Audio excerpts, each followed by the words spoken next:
राहुल गांधी संविधान हाथ में लेकर चलते हैं पर पढ़ते नहीं।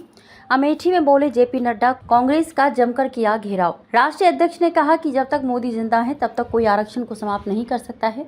ओबीसी, एससी और हमारे आदिवासी भाइयों को आरक्षण का लाभ अनवरत मिलता रहेगा। कांग्रेस पहले से ही राष्ट्र, सनातन और विकास विरोधी रही है। कांग्रेस ने भगवान राम का भी विरोध किया। उन्होंने कहा कि सोनिया राहुल गांधी की सरकार ने न्यायालय में शपथ पत्र दिया कि राम काल्पनिक हैं। शहर रामलीला मैदान में मंगलवार को भाजपा प्रत्याशी स्मृति ईरानी के समर्थन में राष्ट्रीय अध्यक्ष जेपी नड्डा ने जनसभा की। राष्ट्रीय अध्यक्ष ने कांग्रेस पर जमकर निशाना साधा और भाजपा प्रत्याशी स्मृति ईरानी को जिताने का संकल्प लेते हुए कहा कि राहुल गांधी संविधान हाथ में लेकर चलते हैं लेकिन उसे पढ़ते नहीं हैं। राष्ट्रीय अध्यक्ष ने कहा कि जब तक मोदी जिंदा है तब तक कोई आरक्षण को समाप्त नहीं कर सकता है। ओबीसी, एससी और हमारे आदिवासी भाइयों को आरक्षण का लाभ अनवरत मिलता रहेगा। कांग्रेस पहले से ही राष्ट्र, सनातन और विकास विरोधी रही है। कांग्रेस ने भगवान राम का भी विरोध किया।